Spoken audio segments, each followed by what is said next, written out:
I'm 95 years old, and for 50 years I kept a secret that ate at me every single day. I never told my children the whole truth. I never told my wife. I never told my grandchildren. I never told anyone what it was really like.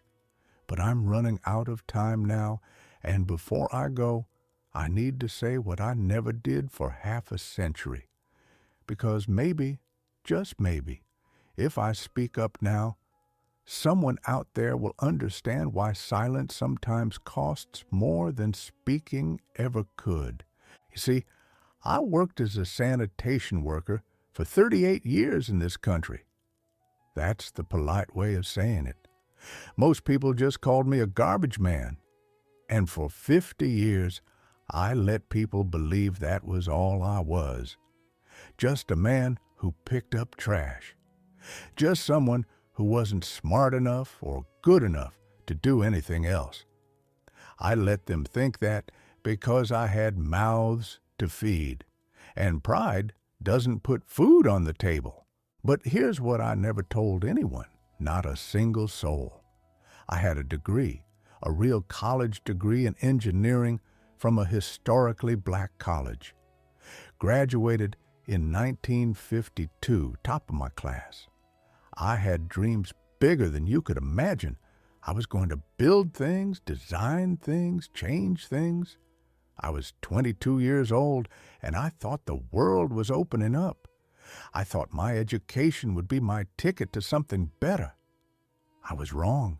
I applied to 63 engineering firms. 63. I kept every rejection letter in a box hidden in the basement for years. My wife never knew why I kept that box. Most firms didn't even bother with a letter. They'd take one look at me walking through the door, and suddenly the position was filled. Some were honest enough to tell me they didn't hire colored engineers. Others just said I wasn't qualified. Despite my degree, despite my grades, despite everything I had worked for, by the time I was 24, I had a wife and a baby on the way. My savings were gone. My dreams were dying. And I needed a job. Any job that would pay me enough to keep my family alive. So I took the only job that would have me. I became a sanitation worker. And I told myself it would be temporary, just until something better came along. 50 years later, I retired from that same job, and nobody ever knew the truth. Here's what I never told my family about those 50 years. Every single day, I faced things that would have broken most people. I had grown men spit at me while I collected their trash. I had women pull their children away from me like I was contaminated. I had teenagers throw things at me and call me names I won't repeat here. And I had educated people, people with degrees just like mine, look right through me, like I was invisible. The worst part wasn't the slurs or the disrespect. The worst part was knowing that if any of them had seen my diploma, if they had known I had the same education as them, maybe even better, they still wouldn't have seen me as their equal. Because it wasn't about what I knew, it was about what I looked like. I remember one morning, must have been around 1976. I was collecting trash on a street full of nice houses, beautiful homes with manicured lawns. I saw a black man in a suit getting into an expensive car. For a moment, I felt something like hope. Things were changing, I thought. Then his wife came out and saw me. She looked at me with such disgust, such shame, like I was embarrassing her just by being there, like I was making her look bad in front of her white neighbors. That hurt more than anything any white person ever said to me. My own people were ashamed of me. My children would ask me about my job. They were young, curious. They didn't understand yet why other kids made fun of them, why other parents whispered when I picked them up from school, why we never got invited to certain birthday parties. My oldest son, he came home crying one day. Must have been about 8 years old.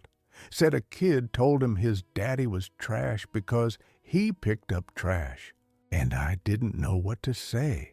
How do you explain to a child that the world judges you before it knows you? How do you tell them that you're swallowing a truth that could change everything, but you can't speak it because you're afraid of what might happen? So I said what I had been telling myself for years. I told him that all honest work has dignity, that there's no shame in providing for your family, that what matters is not what you do, but how you do it. And I believed that. I had to believe it, because if I stopped believing it, I don't think I could have gotten up the next morning. But here's what I never told him. Here's what I kept silent about for 50 years. Every time someone looked down on me, I wanted to scream. I wanted to pull out my degree and shove it in their faces. I wanted to tell them I was smarter than most of them would ever be. I wanted to tell them I could calculate stress loads and design bridges and understand physics in ways they couldn't imagine. But I didn't, because my pride wasn't worth my children's dinner. My dignity wasn't worth the roof over their heads, and I was terrified that if I spoke up, if I made waves, I'd lose even that job. Silence was the price I paid to keep my family alive. People today, they don't understand what that kind of silence costs. They think silence is easy. They think keeping quiet means you don't care. But let me tell you something. The hardest thing I ever did wasn't picking up trash in the summer heat or the winter cold. The hardest thing was carrying a secret so heavy it crushed me every single day for 50 years. Pretending that words didn't hurt. Pretending that I wasn't dying inside every time someone treated me like I was less than human. And never being able to tell anyone, not even the people I loved most, why it hurt so much. My wife would see me come home some days with my jaw clenched so tight I couldn't speak. She'd see the way my hands shook, and she'd ask if I was okay. And I'd lie. I'd say I was just tired, just a hard day. But I never told her the real reason. I never told her that I was educated, that I had dreams, that every day I picked up trash, I was burying a part of myself that wanted to be more.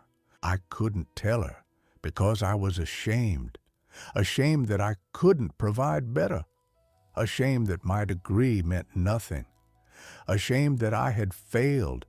That shame kept me silent for half a century. I'm telling you this now because I see young people today speaking up, standing up, demanding to be seen and heard, and part of me is so proud. Part of me wishes I had that courage when I was their age. But another part of me understands something they might not understand yet. Sometimes survival means silence. Sometimes you have to choose between your voice and your family's survival. And I chose my family every single time, even if it meant they never knew who I really was. My children graduated from college.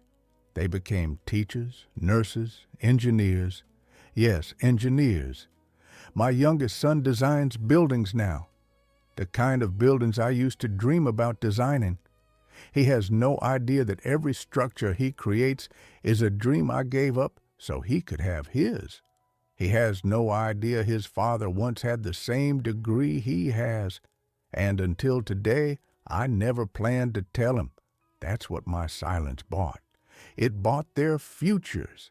But here's what I want young people to understand. The world has changed, but it hasn't changed enough. You still face discrimination. You still face judgment. You still face people who will look at you and see only your race, your background, your circumstances, and you have choices I didn't fully have. You can speak up. You should speak up. But when you do, remember that your parents, your grandparents, we weren't weak for staying silent. We were strong in a different way. We carried secrets that would have broken most people. We swallowed our voices to give you yours. Don't let anyone make you ashamed of the work you do.